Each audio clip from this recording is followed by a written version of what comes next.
Wouldn't it be great if you could find your shows all in one place? Find my favorites. Get Xfinity Stream Saver with Netflix, Apple TV Plus, and Peacock included for only $15 a month.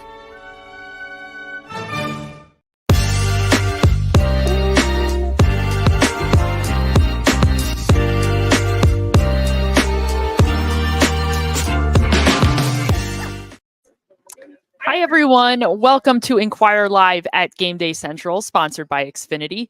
Alongside EJ Smith, I am Olivia Reiner. We are coming at you from MetLife Stadium, getting set for the Eagles game against the New York Giants. EJ, how you doing today?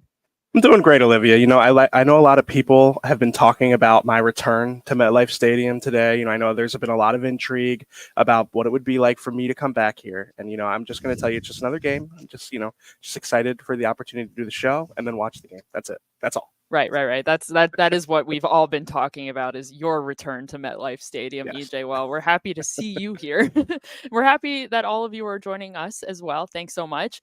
As always, you know the drill. You can be a part of our conversation. Head on over to inquirer.com/Eagles Game Day. Not only right now, but throughout the game, we will be over there engaging with you, answering your questions, your comments, whatever is on your mind. We will get to some of those questions and comments toward the end of our show today. So we look forward to chatting with you over there throughout the game. EJ, we've got a lot to discuss, especially as it relates to the health of this team. It's been a big topic throughout the start of the season.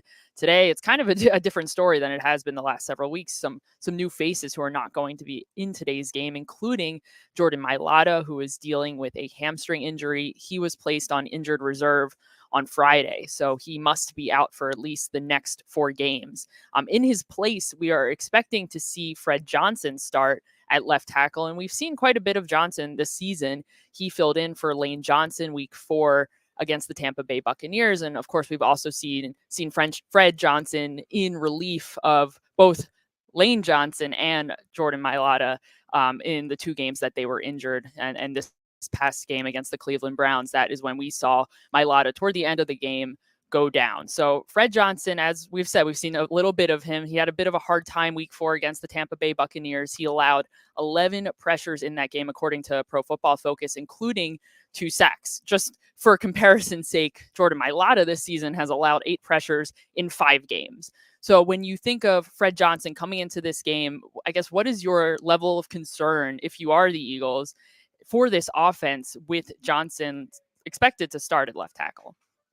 Yeah, I would say moderately concerned. I know I'll spare our listeners me talking about the framework of the Eagles offense. We've talked about it before. I'll just say that they don't typically help their tackles very much. It's not kind of something that they have a history of doing because of the talent they have out there, which kind of puts the onus on Fred Johnson to hold up in pass protection by himself, which is something that we really haven't seen him do. He had, obviously against the Saints, he played well, but since then, I think it's been more shaky. I think you do need to account for him, maybe not holding up as much as some of the other players, or some, as much as Jordan Mailata, has been this season. Mailata was one of the best tackles in the NFL, honestly, so far this season. So, yeah, I think it's something that they have to account for. Obviously, the run game, against the Browns, we'll talk about that later. That's another aspect of it. But just in the pass game, I think that it does really affect it. Having Fred, somebody who you maybe can't expect to hold up for 3+ seconds, which is something that the Eagles pass game has been relying on this season. We've talked about Jalen Hurts' time to throw being one of the longest in the NFL. So, yeah, it definitely changes the complexion of this game. Honestly, I'm looking at the Eagles schedule, and there are going to be some tough matchups for Fred Johnson over the next 4 weeks. He's got obviously Brian Burns today, Trey Hendrickson next week. And he primarily rushes over the left tackle. He's going to have the Jaguars. They have a talented group of edge rushers, and then obviously Micah Parsons with the Cowboys. So yeah, he's going to get a trial by fire here over the next couple of weeks. We'll see if he settles in. I mean, it'd be huge for the Eagles offense if he can hold up, play at least a league average level these next couple of weeks. Mm-hmm. Johnson has to take this one game at a time. If this doesn't work out today, the Eagles could potentially move on to other options. They have Mekhi Becton playing at right guard right now. He has a history at left tackle. Would they be interested in moving him out there and then potentially putting Tyler Steen in at right guard? time will tell. We'll see how today's game goes. So in addition to Jordan Mailata, Dallas Goedert has also been ruled out with a hamstring injury that he sustained on the third play of the Browns game last week. So we're expecting to see Grant Calcaterra step into his role as tight end number 1. Jack Stoll is also active and available for today's game as the second tight end. Both of them played quite a bit, as Kellen Moore relied a lot on 12 personnel packages in the Browns game. We'll see exactly what kind of personnel they tend to roll with a little bit more of in today's game. However, what really stands out to me about the absence of Dallas Goedert is how this run game is going to fare without him. I thought this was really interesting from Next Gen Stats. The Eagles have averaged 8.1 yards per carry across 25 designed rushes to the outside with Dallas Goedert on the field this season. Without him, just 4.4 yards per carry across 22 designed rushes to the outside.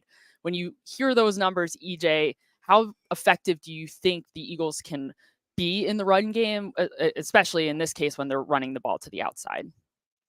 Yeah, it's tough. I mean, without Goddard against the Browns last week, I mean, the run game was, it was the worst production they've had all season. So it's hard to overlook, especially because, like, unpacking those numbers a little bit, they become a lot more predictable when they don't have Dallas Goedert in the lineup because, Grant Calcaterra has had some rough moments as a run blocker this season. I think he's made strides in that area. He kind of got drafted, and I think the book on him was that he was kind of like an oversized wide receiver pretty much. And I think he has improved, but he has had a lot of rough moments. When you watch the tape of the Eagles game so far this season, there's a lot of times where you notice him kind of getting overpowered in the run game, overtaken by linebackers or defensive linemen.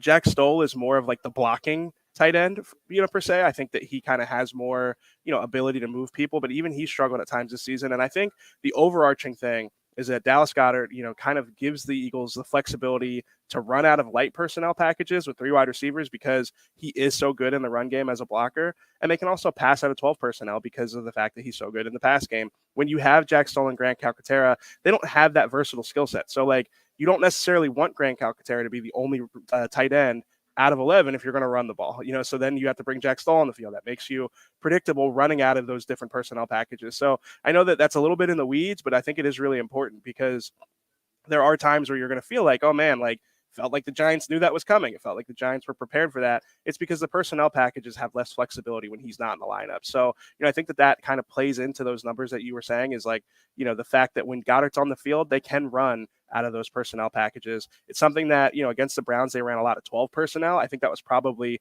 trying to get a little bit more, blocking ability from the combination of Stoll and Calcaterra. They didn't go away from 12 after Goddard got hurt.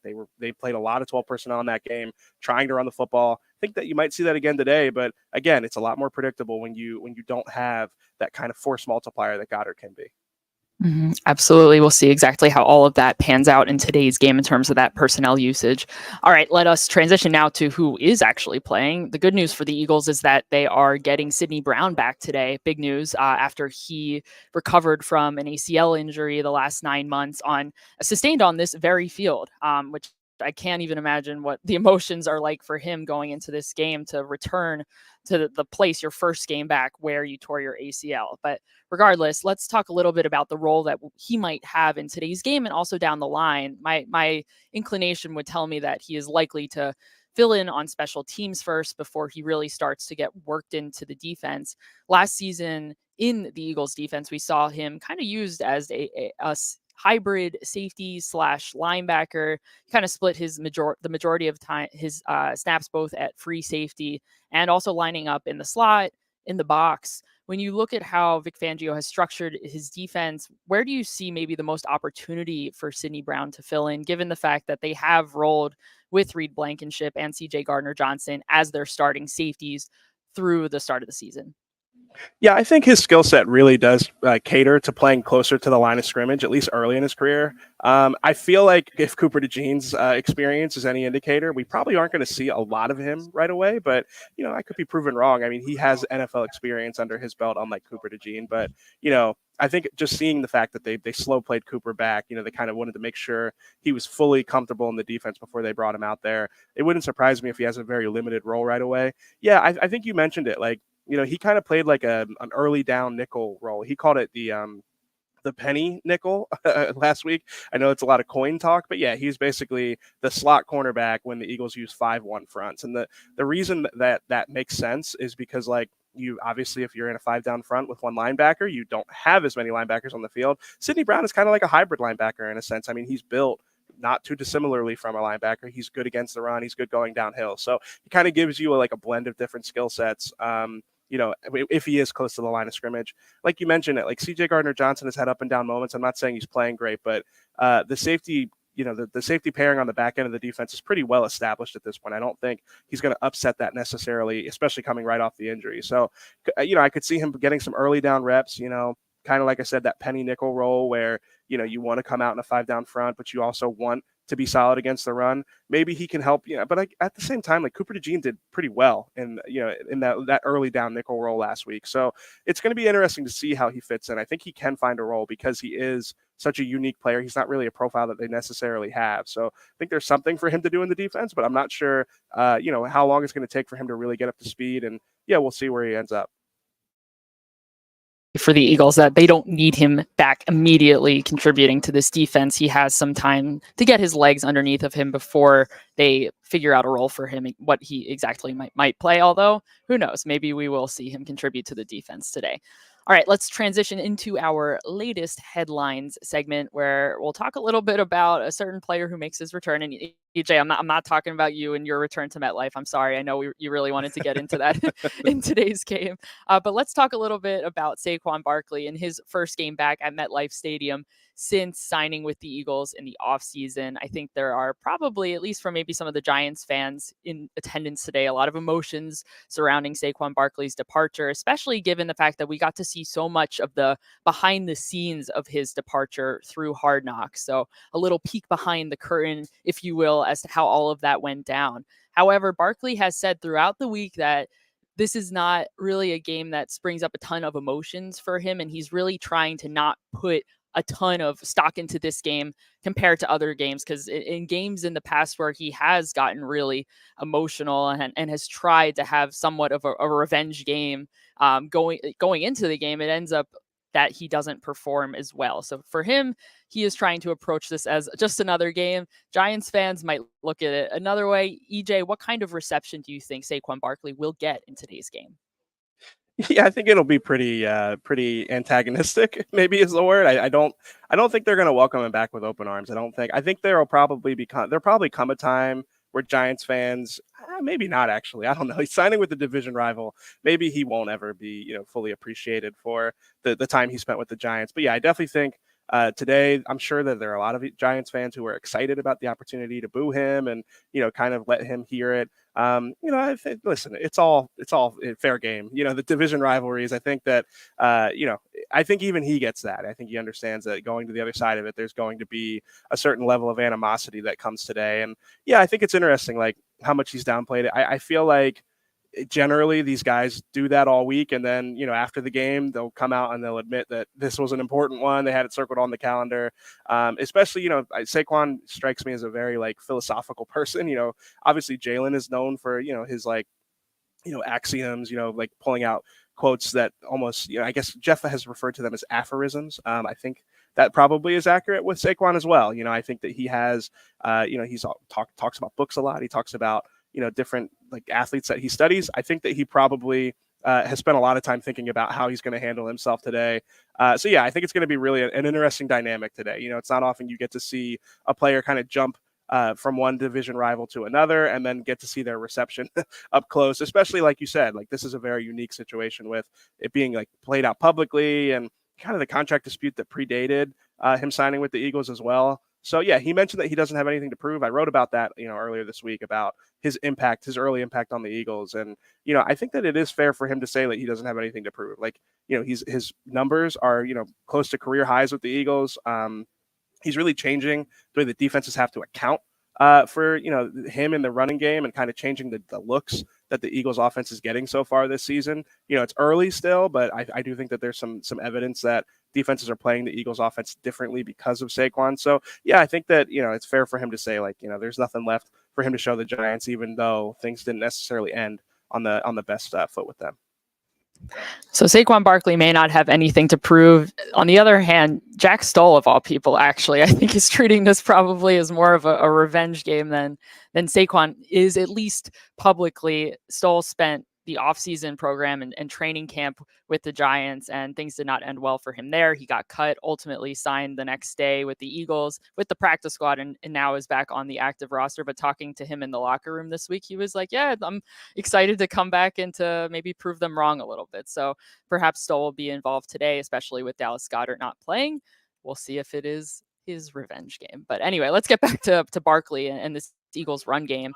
This could potentially be a matchup advantage for the Eagles, just given the way that the Giants run game has been to this point in the season. They've allowed the third most rushing yards per carry in the league to this point in the season, 5.2 rushing yards per play.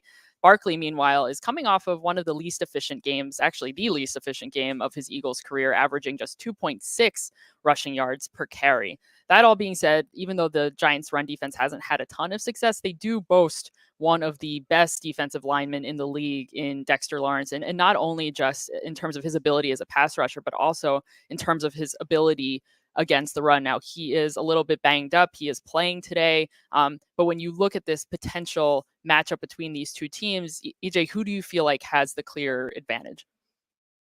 Yeah, if Jordan Mailata were in the lineup, I would say that the Eagles offensive line, even though it's a talented Giants defensive front, I would have probably given the Eagles the edge. Honestly, injuries are a factor here. We'll talk about that later, but I do feel like this is kind of a stalemate at this point. The Giants have a lot of talent up front, and I do think it's funny talking to Saquon about what kind of gives him trouble as a runner. He mentioned defensive linemen who can get upfield, basically get into the backfield and disrupt his timing, his ability to kind of read the defense. And he mentioned Dexter Lawrence is probably the best in the league at that. Obviously he hasn't played him in a game yet, but he's seen enough of him in practice. He's seen enough of him against other teams to know what kind of impact player he can be. So I think that if you told me that the Eagles got off to a really slow start in this game with especially running, is I mentioned the tight end stuff earlier, and really just how teams are starting to really commit to stopping the Eagles running game. I feel like that's kind of the book right now, is to stop the running game and kind of force them to beat you over the top, which is crazy to think about because that was the strategy a couple years ago with the Eagles and they destroyed it. And all of a sudden teams are coming out in too high shells against them a lot. So curious to see how that evolves over the course of the season. I don't know. I don't feel great about, Saquon necessarily having explosive revenge game here today. I think that this game is going to be a lot more physical and kind of a lot more stodgy, honestly, than that would be, then it would help him to necessarily have 100 yards or anything like that. So yeah, I would say probably a little less likely. I'm not feeling great about those who pulling for a Saquon Barkley revenge game necessarily today. I mean, who knows? I could be wrong. We'll get to it later. I really don't have a good feel for this game, if I'm being honest. Perhaps if that does happen, if the Giants try to sell out to stop the run, perhaps that'll open up opportunities in the passing game for the Eagles. We'll see exactly how the Giants decide to approach this. On the flip side, the Giants offense is still pretty underwhelming with Daniel Jones at the helm at quarterback. He is 25th in the league in completion percentage. The Giants as a whole, they're just 24th in the league in expected points added per play. The Eagles have gone up against some underwhelming, quote unquote, offenses or quarterbacks and still allowed them to have a good deal of success against them. I know Baker Mayfield is playing well to this point in the season, but really early on, they allowed him to get into a rhythm. What do you feel like is the key to making sure that the Eagles don't allow Daniel Jones to get into a rhythm to start the game and potentially open things up? Yeah, I think it's multifaceted here. I think it starts with do the exact opposite of what you did against Baker Mayfield. I feel like, those underneath completions, I know that as a defense, you want to limit explosive plays. You want to make sure that you kind of, have the integrity on the back end and make sure that you're not letting guys get by you. But at the same time, early in a game, you hear quarterbacks talk all the time about that first completion. Jalen Hurts has been talking a lot about the first down. If you're giving up the underneath stuff to kind of let them get into that rhythm, it's almost like a basketball player, seeing it go through the hoop. If you start to if they start to get that, okay, we're feeling good, we've completed a couple of passes here.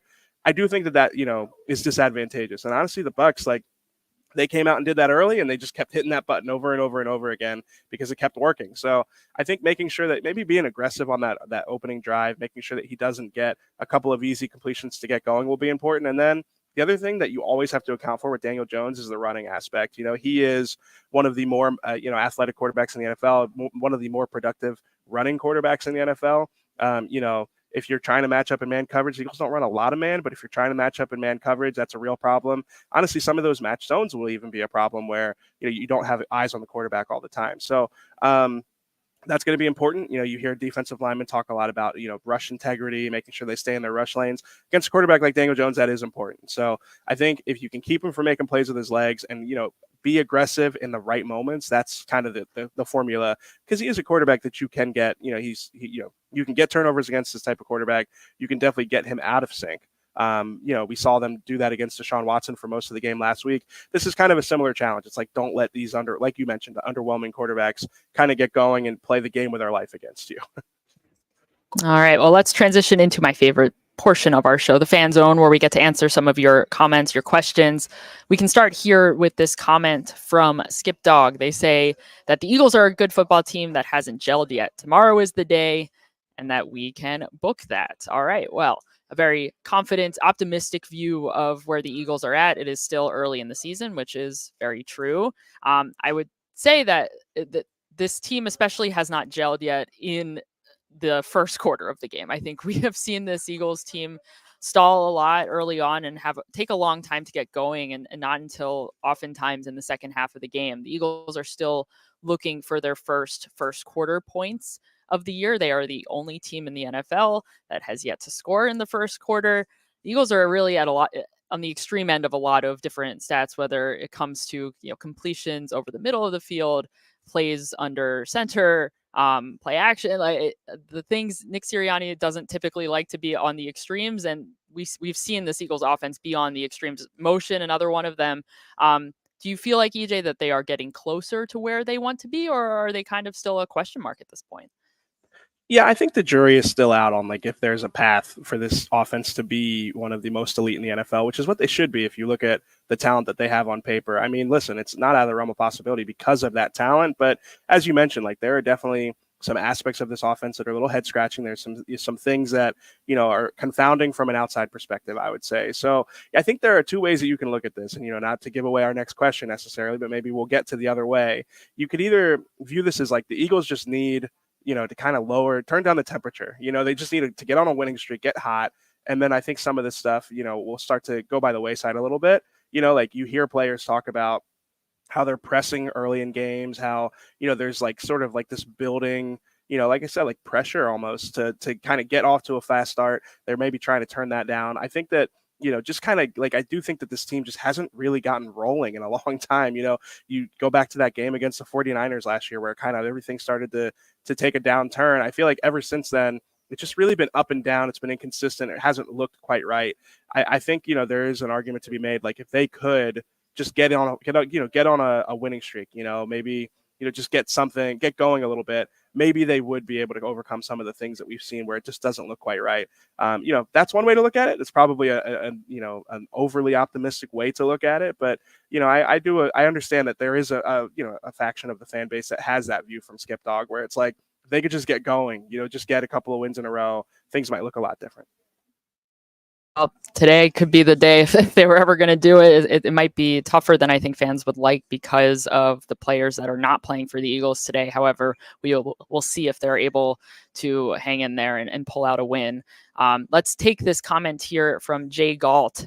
They say the defense won't string two solid games together. They never force turnovers, and that will continue on Sunday. Turnovers have been a big issue for the Eagles on both sides. Jalen Hurts didn't throw a turnover for the first time this season, or turn the ball over in some capacity, whether he was fumbling or throwing an interception this past week. That is going to be a big part of the offense's success is their ball security. And then on the other side of that, the Eagles have only picked the ball off twice this season, and those are the only two turnovers that they forced on defense, and both of them came at the hands of Reed Blankenship. We saw Nick Sirianni wearing a Reed Blankenship shirt this week at the podium, perhaps in an effort to galvanize his team a little bit and to stress the importance of forcing turnovers. And it's going to be a big issue. The Eagles ranked toward the bottom of the league in turnover differential. Do you believe that the Eagles are capable of stringing consecutive good games on defense together, as Jay Galt clearly does not believe? And do you think that they are close to being able to force some more turnovers?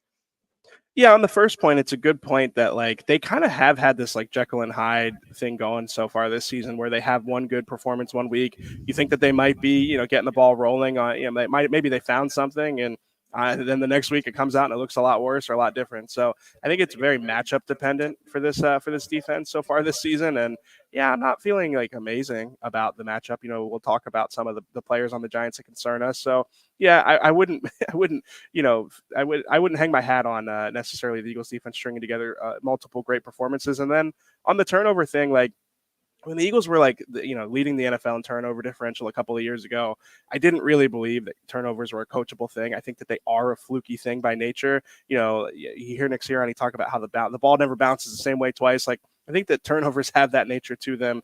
Obviously impact players can make things happen, and they can, force takeaways, and, having a really functional offense will limit turnovers on the other end of things. But generally, I do think that they have a fluky nature. So I don't think that it's necessarily like a coachable thing necessarily, like Nick Sirianni would insist. So do I feel great about their ability to force turnovers? I think, against an offense like the Giants, it should be there for them. They should have opportunities. It's a matter of if those players can make those plays. So yeah, I mean, on that regard, I do think that the turnovers probably will come for the defense. And then with the offense, I mean, I think that they are going to continue to turn the ball over, because I think that right now where they are offensively, they aren't really, firing at a level where I think that they are going to limit those mistakes. Mm-hmm. It seems like Quinyon Mitchell now every week has been like this close to his first NFL interception, colliding essentially with CJ Gardner-Johnson last week. And his reaction, I think, was just maybe a microcosm of the frustration of both him and the defense at this point when it comes to forcing those turnovers. All right, let's transition into our players to watch in today's game. We've talked about so many players and so many important players in today's contest. EJ, who will you be keeping your eye on in today's game? Yeah, I'll keep mine brief, but it's Bryce Huff in pursuit of Daniel Jones. The Giants have their own offensive line injuries to account for, and honestly, Bryce Huff had probably his best game as an Eagle against the Browns. He had 2 pressures and he had a half a sack. Obviously, not quite, the numbers that you would write home about, but given where he started the season, I think that is meaningful progress. He talked about being in a 4-point stance more and kind of being lined up out wide and being able to play a little bit more quickly. I thought it was funny. Vic Fangio said he thinks that helps him play fast. So, but maybe that's what he needs right now. I mean, I remember early in the season when we talked to him, he was a guy who was a little bit in his own head, wasn't really sure how he fit in the scheme. And really, like, when you watch his film, it was like, man, like there are some rushes here where he's not even like getting to the offensive tackle before he falls down, and just seemed like a player devoid of confidence and devoid of, being kind of the player that they expected him to be when they signed into that big contract in free agency. So, I'm curious about the Eagles pass rush in general. Like the Browns are one of the most, sack prone teams in the NFL. Deshaun Watson was the most sacked quarterback going into that game. So obviously they got off the schneid in that game, but I think it's important to see if they can continue that, bring that into the next couple of weeks. So I think that'll be a good test. And I think Bryce Huff will probably get opportunities today against Daniel Jones. Mm-hmm. I'm taking a page out of your book, EJ. I'm most interested to see who is going to be covering Malik Neighbors today. Perhaps that will be Quinyon Mitchell. In that case, we get to see a face-off between 2 rookies, which I think will be really fun to watch as a football fan. But Malik Neighbors is clearly the Giants' most talented receiving threat. And especially when it comes to deep balls, he leads the Giants with 21 targets of 10 or more air yards, and he's caught a team high 10 of them for 180 yards and 2 touchdowns, according to Next Gen Stats. So he is clearly the guy that the Eagles in the passing game are going to have to be most accountable for. And is Quinyon Mitchell the right guy to do it? He has had a lot of success in coverage this season. He's been very impressive in his rookie year with Darius Slay. He's playing today. He sustained a knee injury last week against the Browns. He practiced this week. He didn't practice on Thursday. So perhaps if he's nursing anything whatsoever, perhaps you do want Quinyon Mitchell in coverage against Neighbors throughout the entire game. So we'll see exactly what they decide to do there. But I'm very intrigued to see what their solution is going to be in shutting down perhaps the top offensive threat on the Giants. All right. To do our predictions, as always, we are happy to welcome in Jeff McLean to lead things off as he gives us not only his prediction, but also his matchup to watch. Jeff, what are you keeping an eye on in today's game? Hi, guys. Yeah, you touched on this briefly early on, but I guess my guy's going to be Fred Johnson. He's most likely going to fill in for Jordan Mailata at left tackle. It'd be a great surprise if they had Mekhi Becton or someone else there. I think Becton right now, they feel comfortable with him at right guard. So that'll be Johnson on the left side. When he's been called upon mid-game, he's done pretty well against the Saints when Lane Johnson left at right tackle, and then when Jordan had to step out last week on the left side. Now, I think he's had a little more experience at left tackle in the NFL. He's played some guard. So, I mean, he can play both sides. So I don't think that's going to be a huge factor for him. The matchup, though, that I think most Eagles fans and possibly the Eagles are concerned about is Brian Burns. Obviously, a very high caliber edge rusher. He typically lines up more on the left side over the right tackle, but he does slide over to the other side as well. So maybe they'll be more inclined. Maybe the Giants will be more inclined to have him over there because of Fred Johnson. He actually does kind of sometimes stand up in the middle as a joker and rush in that fashion. So they got to be concerned about where Burns is. Clearly, if Kayvon Thibodeau was healthy, this would be a greater concern for the Eagles coming into this game. He was placed on IR last week. His backup, Azeez Ojulari, is that how we pronounce it? Obviously, nowhere near the caliber of player, and it could be that Johnson sees him more. With Johnson, I think he's a big guy. He's long. He's pretty athletic. He can seal the edge. Some of his issues have to do just being comfortable playing there under not much practice time. But he can be prone to power guys. And Burns is long. I think he's got one of the best bends in the NFL. He will bull rush. He will go speed to power. But I think Johnson has an opportunity here to kind of really show that he has the tools that made Jeff Stoutland go get him in the first place, and why he's been on the roster for a long time. But as you guys mentioned earlier, when he had to start and play that entire game against the Bucs, they were really able to exploit his deficiencies, and the Giants clearly are going to have a circle around this guy last week, and will be focused on trying to pressure him as much as they possibly can. All right, Jeff, what is going to be the final score of today's game? Yeah, I'll keep it brief. I'm going with the Giants. Toss up. I think if the Eagles play to their talent, maybe they have an opportunity to win comfortably. I don't think the Giants can win that type of way. I think they'll probably win in a slugfest, which is what I envision this being. So I have the Eagles falling to the Giants 23-19, and just give real brief reason why. And I talked about this. You guys talked about it. I mean, I think Dexter Lawrence is the type of guy, is a game changer. I don't know if they have an answer for him, and I think how much attention they're going to have to focus on him is just going to make it easier for the other guys in the Giants' defensive line to pressure Jalen Hurts. And Hurts has shown this year that when under pressure, he's been among the worst quarterbacks in the NFL. All right, EJ, what do you think? Yeah, so this is a mystery prediction for me because I actually didn't file my prediction. I was at a wedding. I was